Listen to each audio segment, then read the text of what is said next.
nós estávamos lá na casa dele e ficamos eu e ele somente lá na sala de almoço, né? E conversando sobre vários assuntos. E de repente o Chico olha assim para cima e a gente sabia que ele estava em comunicação com o mundo dos espíritos, então respeitava esse momento, né? E ficou assim parado, olhando para cima, calado. Logo ele voltou e perguntou assim para mim: Geraldinho, você pode me dizer o que seja multimídia? Isso deve ter acontecido em meados da década de 80. Né? O que é? O que eu poderia saber disso? Nada, né? Eu falei assim: Chico, você vai me perdoar, mas eu não sei patavina, absolutamente nada disso. Mas pelo nome, multimídia, deve ser o quê? Deve ser a união de todas as mídias. Mas por que você está me perguntando isso?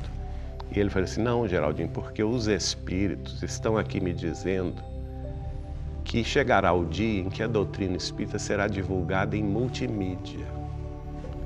Eu achei aquilo tão maravilhoso, tão distante ainda, né? Fiquei imaginando esse lugar futuro, né? Que ele viajou, ele presenciou essa informação em outro espaço-tempo que não aquele momento da década de 80, que nem internet nós tínhamos, nem celular nós tínhamos ainda. E de fato, hoje é muito curioso, porque a gente vendo isso acontecer, essa divulgação em todas as mídias, em todas as formas de comunicação, a gente fica emocionado. O Chico era realmente o protótipo do homem do futuro, conforme dizia muito bem o seu biógrafo e grande amigo Clóvis Tavares, lá da cidade de Campos, fundador da Escola Jesus Cristo. E ele tinha esse olhar muito lá na frente, não é? Quando nós vamos conversar sobre data limite, e ele vai falar sobre esse período de 50 anos, no qual nós estaríamos dentro de uma moratória espiritual para que a humanidade pudesse superar o seu período bélico, né? Vencer o seu período guerreiro e, enfim, entrar numa nova era de regeneração. E ele primordialmente falou na melhor das hipóteses, que seria vencer esse período sem guerra até julho de 2019.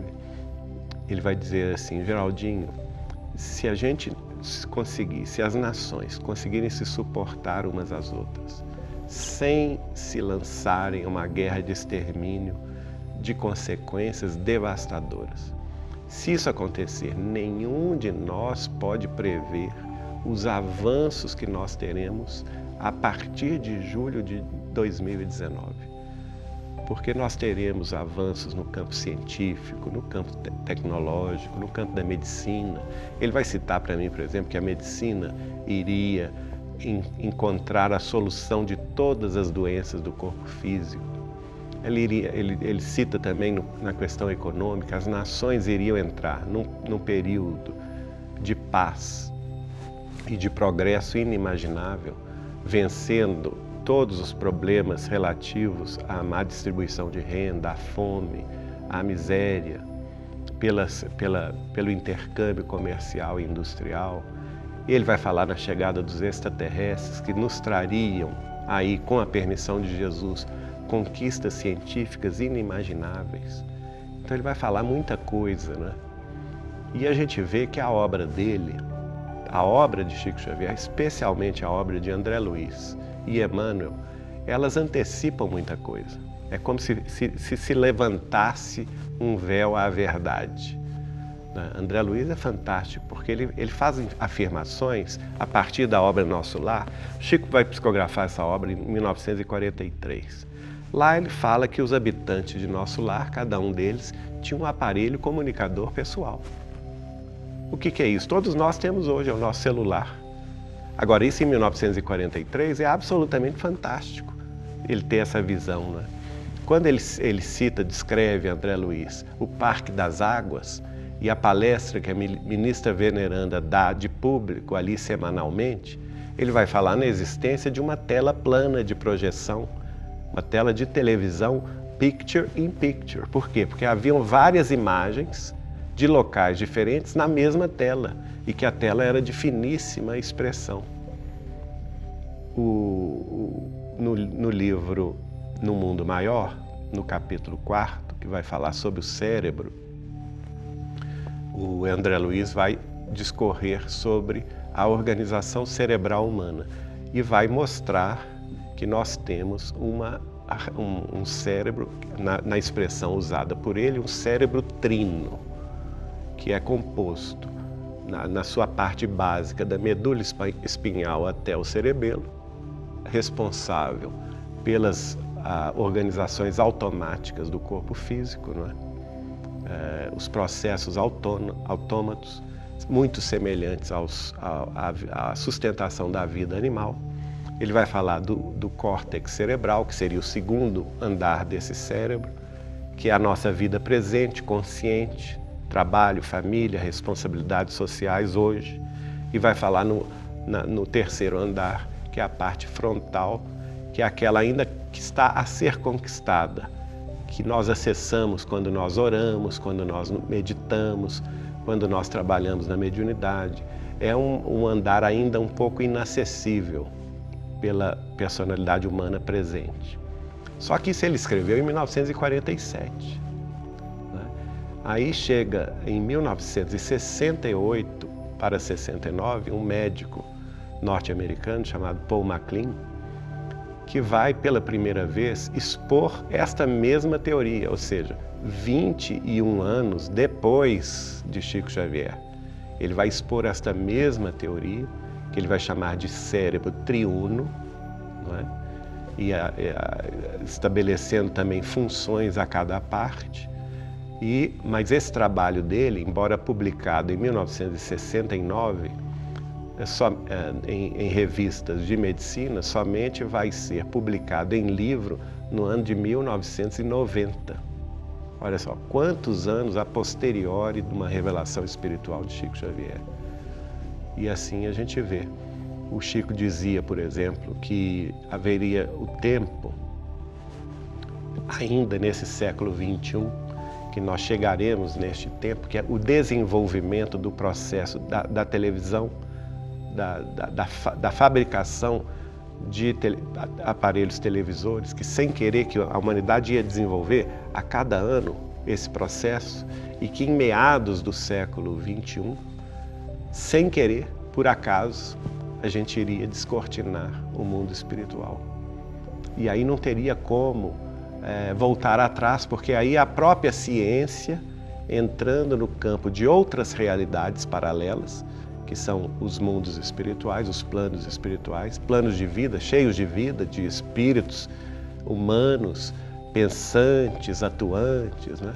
Então a gente estabeleceria esse contato com eles já cientificamente, deixando de ser uma questão meramente religiosa ou filosófica para ser fato científico, e que a partir daí, então, especialmente a partir de 2050, nós, nas nossas famílias aqui na Terra, teríamos condição de ter em nossas casas um pequeno aparelho de comunicação com os nossos mortos queridos.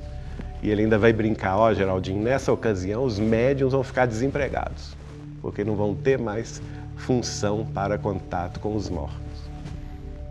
Então, sem dúvida nenhuma, é um homem cuja obra, já há mais de 500 livros, sobre a obra dele já se escreveram mais de 300 livros. Então nós estamos falando de uma obra de 800 livros, né? Somando-se os livros biográficos e os livros que estudam a vida e a obra de Chico Xavier, mais de 800 livros. E essa obra, naturalmente, é uma obra que é direcionada aos séculos futuros.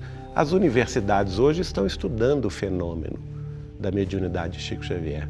Nós temos trabalhos, por exemplo, aqui perto em Campinas, na Unicamp, o Dr. Alexandre Caroli Rocha publicou o trabalho de mestrado dele em torno da obra Parnaso de Além Túmulo. E a tese de doutorado dele, de letras, ele é doutor em letras pela Unicamp, foi em torno da obra de Humberto de Campos. nos dois trabalhos ele vai mostrar, no primeiro trabalho, a identidade dos poetas, né, com o estilo real com que eles escreviam quando vivos na Terra. E também no segundo trabalho ele vai mostrar a perfeita identidade, ele elenca lá mais ou menos 5, 6 maneiras pelas quais Humberto de Campos, acadêmico da Academia Brasileira de Letras, escrevia seus textos, seus contos, suas crônicas, seus escritos, seus livros, e a maneira pela qual ele supostamente teria escrito por Chico Xavier. E estabelece que há uma identidade total, né, entre uma obra e outra, na maneira literariamente de se expressar. Então são fatos que vão sendo comprovados a posteriori. Inclusive o Alexandre vai encontrar nos arquivos existentes dos descendentes de Humberto de Campos, um texto que não havia sido publicado por ele em vida e que tinha sido guardado por muito tempo pela família de Humberto de Campos.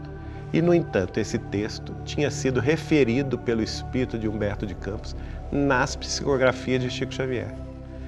E quando o livro de Chico Xavier, com essa referência, foi publicado, os literatos da época se riram e criticaram Chico, dizendo que aquele texto nunca existira e que Humberto de Campos, através do Chico, estava se referindo a um texto inexistente. Só que muitas décadas depois achou-se o original desse texto e a referência bate uma com a outra. Quer dizer, como explicar esse fenômeno, não é?